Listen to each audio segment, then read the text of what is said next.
Keller dedicated her life to the betterment of others and labored tirelessly on behalf of the deaf and blind.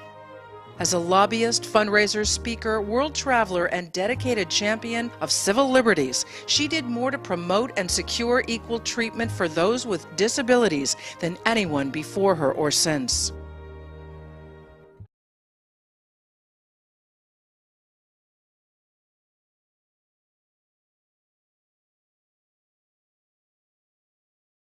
Helen was born with all of her senses intact on June 27, 1880 in Tuscumbia, Alabama. At 19 months, she suffered a severe bout of what is commonly believed to be scarlet fever, an infliction that dramatically changed her life. Helen Keller was completely frustrated as a little girl, as any little girl would be who couldn't see, nor hear, nor communicate.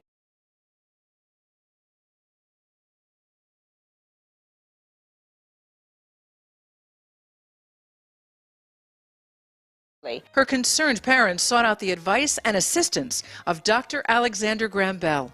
It was through his intervention that Anne Sullivan entered Keller's life. Sullivan's job was to teach the 7-year-old Helen how to communicate, a daunting task when one considers Helen's circumstances. One day, she takes Helen to the water pump, she gets the water running, she puts Helen's hand under the water, and then she simultaneously also signs water into Helen's hand, and Helen then learns the connection between the symbols that she is making into the child's hand and the word that it is.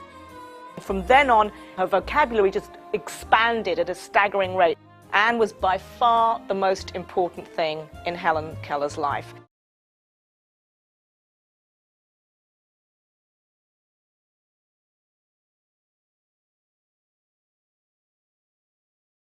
With Anne by her side, Helen connected with the world around her and learned quickly that many obstacles stood in her way as a deaf-blind person.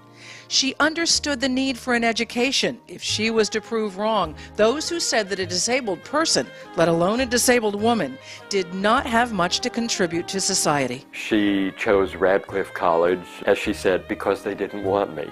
At Radcliffe, amazingly, she learned to understand French, German, Latin, Greek. Helen graduated cum laude from Radcliffe in 1904 with a Bachelor of Arts and a keen desire to battle publicly for equality. Keller's success, in spite of her disability, inspired many, and she used this celebrity to promote a number of social causes.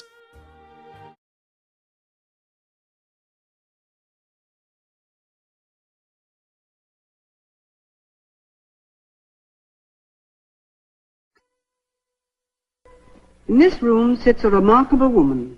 She is Miss Helen Keller. She does not see the room or the book that she is reading. She sees nothing. She does not hear the rustling of the curtains behind her.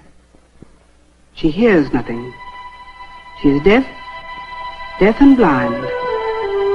But if you enter her room, she will know it. Your lightest footfall will tell her you are coming. It will even tell her who you are if she knows you, as she knows her old friend, Polly Thompson. Polly has been with Helen Keller 40 years.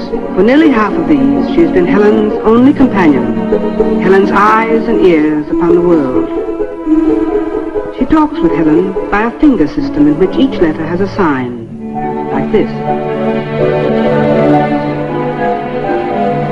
In reaching out beyond her dark and soundless night, Helen depends most on touch. Two other senses remain to her. There is taste and there is smell. Scent, the scent of objects and places and people, tells Helen much that we learn with eyes and ears.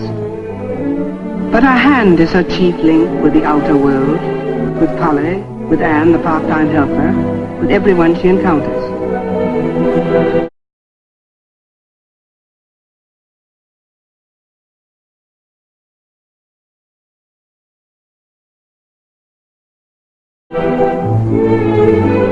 With her hand, she reads Anne's lips. She answers with her voice. It is an unnatural voice, and it is her great sorrow. For all her years of effort, Helen has never learned to speak clearly.